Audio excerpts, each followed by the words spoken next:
Los efectos de la autocracia. Todo evento tiene una causa, un efecto y conlleva desarrollo y consecuencia de ese evento. Los seres humanos hemos sido autores, víctimas o victimarios, observadores, protagonistas y asistentes con vergüenza, desidia o compromiso en los eventos que sin duda a través de su desarrollo y sus consecuencias han provisto de avances y retrocesos en la vida social, política y económica de las comunidades. En síntesis, asumimos, o deberíamos hacerlo, la cuota de responsabilidad en el bienestar o perjuicio general. Si fuéramos una sociedad con individuos moral y éticamente responsables o mínimamente reflexivos, nos detendríamos en la vorágine de la supervivencia cotidiana para reflexionar con otros si verdaderamente estamos actuando de manera positiva más allá de nuestra propia experiencia. Venimos de transitar un siglo donde se construyó un sujeto de la necesidad, al decir de Pichon Rivière, un sujeto sujetado por una trama vincular que se construye sociohistóricamente y también culturalmente. En otras palabras, éramos parte de un colectivo consciente de lo que necesitaba para ser feliz con otros, en general, que sentían de igual manera, vivían de igual manera y veían a su vecino como un par, al que sosteníamos y nos sostenía en medio de la tormenta pseudo-civilizatoria del posmodernismo.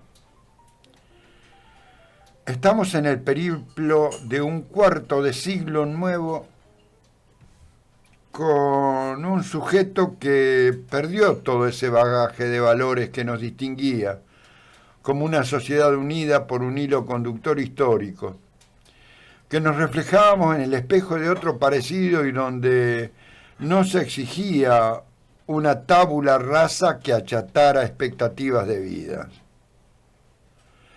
Este sujeto de la última década del siglo XX y estas 2 décadas y media del siglo XXI es un sujeto de la carencia, que muestra más un vacío de identidad que un sentido de pertenencia a un pueblo que nos trajo hasta estos días, con enormes sacrificios de vida, esfuerzo y lágrima para que la generación sub-50 tenga un estándar institucional del sistema democrático sin tener que disputarlo a los amanuenses del poder concreto, económico, nacional o transnacional. Este sujeto de la carencia que quiere consumir todo porque no sabe qué necesita, entonces acumula sin tener definidas sus necesidades. Tal vez ese nuevo sujeto de finales del siglo XX a nuestros días esté más lejos de la concepción de comunidad como un gran corpus social y solo se limite a la mirada de la sumatoria de individualidades que solo requieran de otro para su éxito personal, sin reparar en la realización colectiva, o sea, a tomar el camino y las decisiones individuales por sobre el interés colectivo. De alguna manera, es definir con todo este concepto la autocracia. Esa autocracia que se manifestó en estas últimas elecciones. La autocracia es esa forma relacional donde solo vale mi decisión por sobre la voluntad de otros o las necesidades mías por sobre las necesidades de los otros. Esa decisión que debe escapar a cualquier forma de control, de regulación o juzgamiento legal o social hace que el poder se concentre o pretenda concentrarse en una sola persona, yo. Un yo supremo por sobre las opiniones de todos.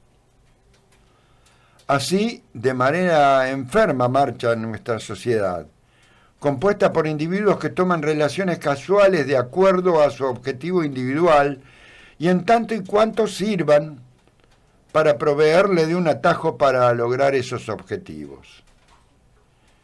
Esa sería una causa de los eventos acaecidos estos últimos días, pero no la única, ¿eh?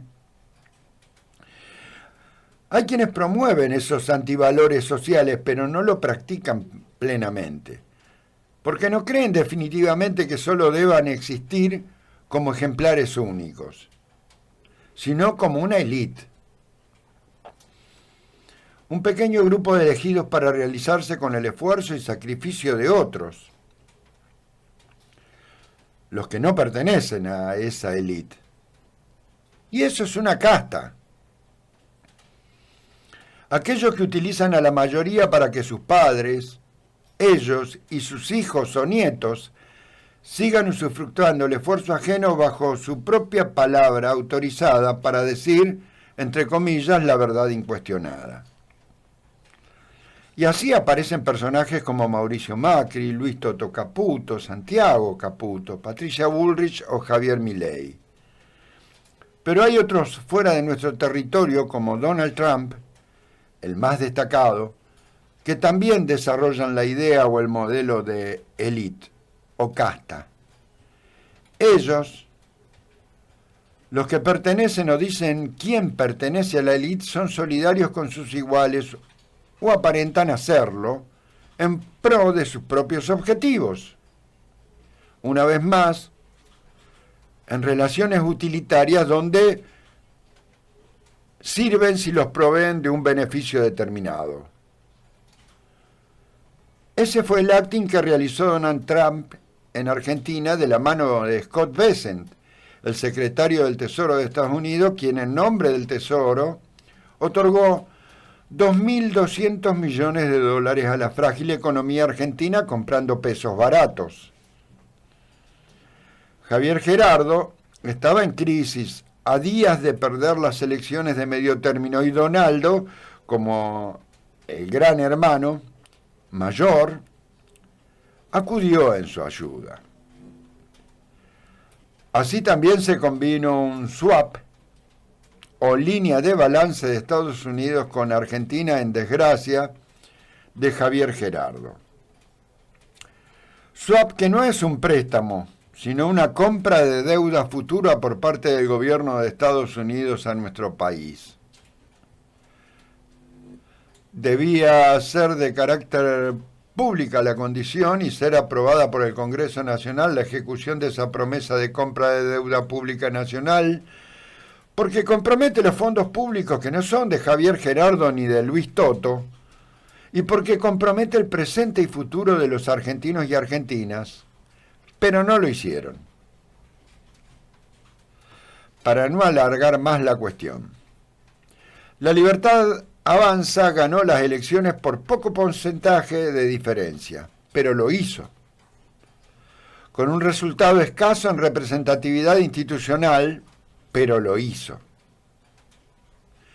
Días después de la elección, mágicamente esos 2.200 millones de dólares que habían comprado pesos baratos se fueron del país, pero no sin antes dejar fijada como deuda hacia Estados Unidos 2.400 millones de dólares que restan las magras reservas del Banco Central de la República Argentina, con la urgencia de vencimiento de pago de deuda en estos días y en enero de 2026.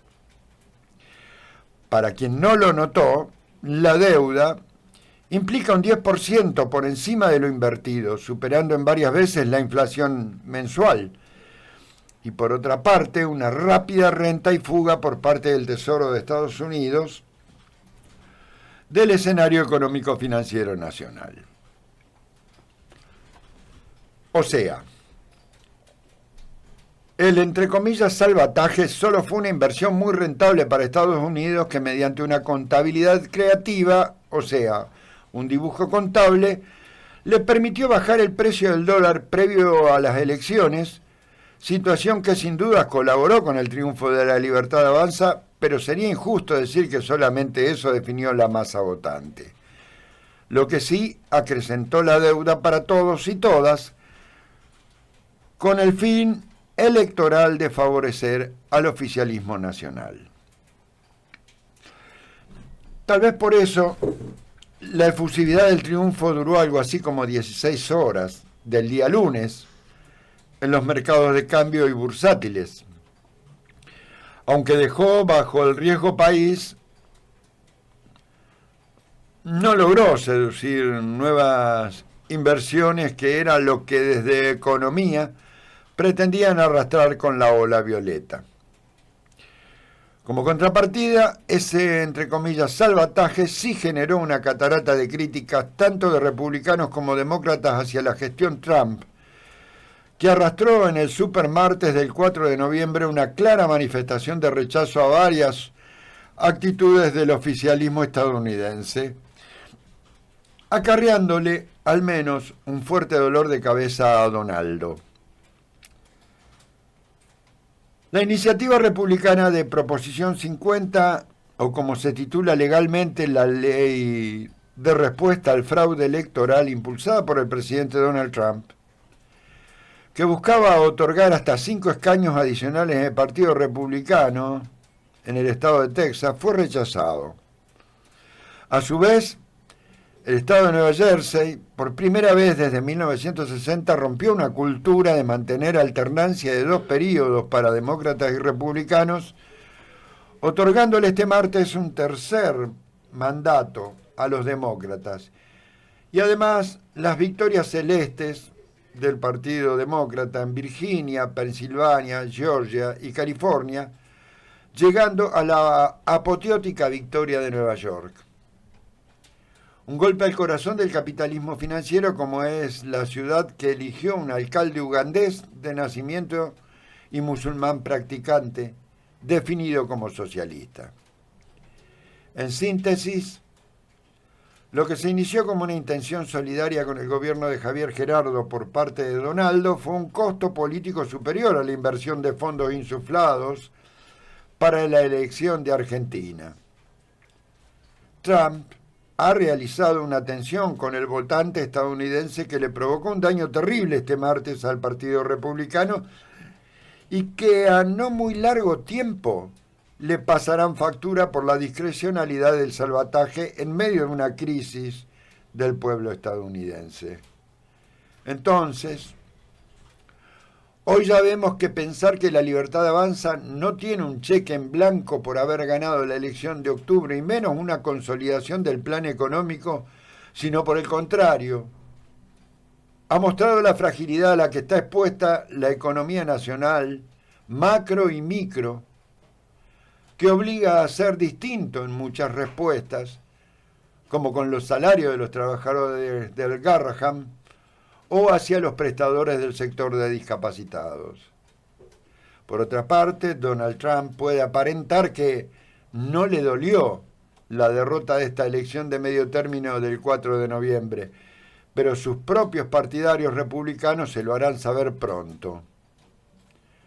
Donaldo y Javier Gerardo han sabido exponer que la autocracia con la que pretenden gobernar tiene consecuencias, que no son determinantes inmediatamente, pero que acumulativamente van marcando los límites de la democracia a lo que los pueblos de Argentina y Estados Unidos no quieren renunciar.